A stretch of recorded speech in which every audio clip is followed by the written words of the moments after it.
हाँ भाई, एग्जिट लेने का एंट्री लेने तो मुश्किल इजी रहता है एंट्री लेने। देखो, आज मार्केट यहाँ पे खुला, रेड कैंडल बनाई, पहली 5 मिनट कैंडल का ये डाउन था, ये टॉप था, ठीक है, दूसरा डाउन ये हुआ। अब हम देख रहे हैं कि ये ऊपर की तरफ का एक स्विंग बना रहा है, इसने ना प्राइस एक्शन बनाया।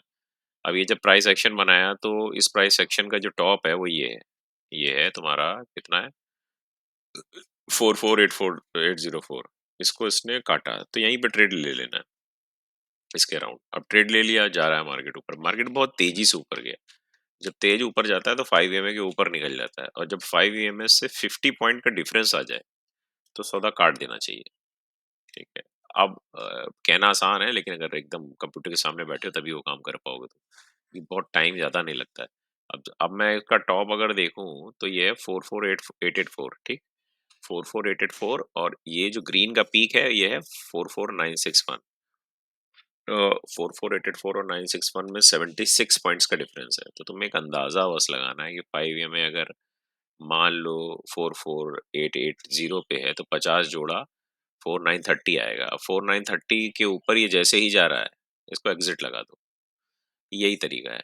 ठीक है, क्योंकि उसके बाद वो रिवर्स मार सकता है। 5 EMA से बहुत ज्यादा गैप नहीं होना चाहिए। 50 से ऊपर का गैप है तो मतलब एक बार तो वो रिट्रेस करेगा ही करेगा।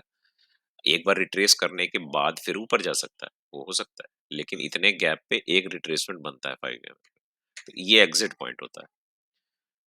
मैं सिमुलेटर में लगाया हुआ था, मैंने यहाँ पे एग्जिट नहीं किया, मैं एक्सपेरिमेंट कर रहा था, मैं देख रहा था कि इससे ऊपर जाएगा कि नहीं जाएगा। बट पॉइंट इज कि यहाँ पे एग्जिट बन रहा था, मैं एग्जिट क्लियरली कर लेता। चूंकि सिमुलेटर पे था इसलिए नहीं किया, लाइव पे होता तो कर लेता एग्जिट।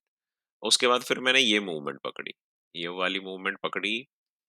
तो जैसे ही ये 5 EMA कटा, मैंने यहीं पे सौदा लगा दिया। यहाँ पे सौदा लगाया, एक लॉट। फिर यहाँ इसने जब ये इस सपोर्ट को काटा है, नीचे वाले को काटा है प्राइस सेक्शन के इसके, तो दूसरी लॉट लगाई थी। फिर जब उसने ये सपोर्ट ये काटा तो तीसरी लॉट लगाई। फिर यहाँ वेटिंग करता गया, और उसके बाद ये नीचे करी यहाँ कहीं पे, जैसे ही ये 5 EMA से इसका इतना डिफरेंस बना है, मैंने यहाँ कहीं काट दिया इसको। ठीक है। तो ये हुआ खेल। अब ऑप्शंस में कहानी भी देखने वाली है ये, कि हम एटीएम पे ऑर्डर लगा रहे थे हर बार। तो एटीएम पे क्या है, ऑर्डर बदलता जा रहा था। अभी जो सॉफ्टवेयर से लगा रहा हो ना, वो आप एब्सोल्यूट तो लगा नहीं रहे हो। तो हर जगह एटीएम जब बदलता जा रहा है तो डेल्टा जो है कम होता चला जा रहा है। यहाँ पे डेल्टा बहुत ज्यादा था जब ऊपर जा रहा था। तो ऑप्शंस में कब डेल्टा बढ़ रहा है कब घट रहा है वो तो आप नहीं मैनेज कर पाओगे, आपको लेना पड़ेगा। तो इतना मार्केट फॉल में मेरे को प्रॉफिट कम हुआ। और यहाँ पे जो मैंने सौदा लिया इस पर्टिकुलर पॉइंट पे, और यहाँ से यहाँ तक जो गया, मैं बस ये देख रहा था, तो मेरे सारे स्टॉप लॉस यहीं कट गए थे। मतलब पॉइंट इज कि यहाँ से यहाँ तक में मुझे फायदा कम हो रहा था, लेकिन जब गिरा तो नुकसान ज्यादा हुआ। तुम्हारे सारे स्टॉप लॉस यहीं कट गए। मैंने 50 पॉइंट का बाय डिफॉल्ट स्टॉप लॉस लगा रखा है, तो मैं देख रहा था कब कटेगा वो। तो वो यहीं कट गए थे सारे। और जैसे ही वो कटे थे तो मैंने सारे ऑर्डर ले लिए थे। लेकिन तुम समझो कि ये यहाँ से यहाँ तक गया, मतलब यहाँ पे मैंने कोई ऑर्डर लिया, सपोज करो इस जगह पे कोई ऑर्डर लिया, और वो घूम के यहीं कहीं आ गया, तो प्रीमियम कितनी तेजी से कम हुए, जो मेरे सारे स्टॉप लॉस कट गए। ये भी नहीं हुआ कि साला कॉस्ट पे कटे।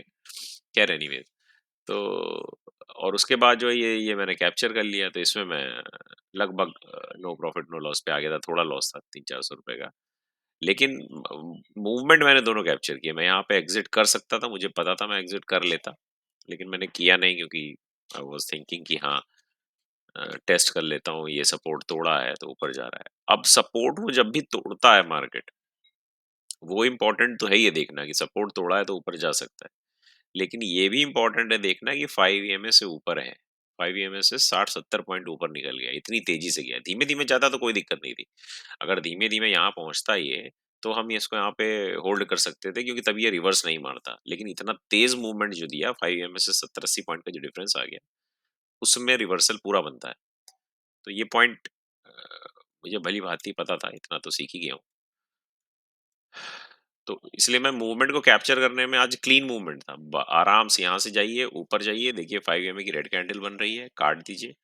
फिर यहीं से दूसरा सौदा पकड़ लीजिए, नीचे एकदम क्लीन आया, यहाँ 5 EMA की दूसरी कैंडल बनी, नीचे से यहाँ काट दीजिए। बस खेल खत्म। और उसके बाद तो उसको साइडवेज होना ही थे, तो मैंने तुरंत स्ट्रेडल ले लिया। मैंने बहुत ज्यादा वेट नहीं किया। जैसे ही इसने 4 कैंडल 5 कैंडल बनाई है, 3-4 कैंडल बनाई थी 5 मिनट की, जब ये वाला प्राइस एक्शन बना था ना, ये ग्रीन पे आया था, ये पूरा एन कंप्लीट हुआ था, तो बस इसी पॉइंट पे मैंने स्टार्टल ले लिया। अब स्टार्टल देखो चला जा रहा है, चला जा रहा है, चला जा रहा है। तो today for me the day was good. हालांकि the day was on the simulator, but it was good. तो बस एग्जिट का ही तरीका है। तो कभी भी तुम वैसे ले रहे हो ना, तो 5 EMA पे बड़ी नजर रखो। सिर्फ एक ही तार लगा के रखो यहाँ पे, सिर्फ एक तार 5 EMA। अगर मैं इसको देखूं सेटिंग में, तो सिर्फ मुझे जब सौदा स्केल्पिंग करनी है, जब तुम इंट्राडे में कोई ले रहे हो, तो सिर्फ 5 EMA लगा के रखो। और 5 EMA से ऊपर जाए, अगर डिफरेंस ज्यादा आ गया है, तो तुरंत सौदा काट दो। ये एक ग्राउंड रूल है, ये पकड़ लो। उसके बाद जाता है तो you don't worry about it, profit हो रहा है, लेकिन तुम उतना लॉक कर लो।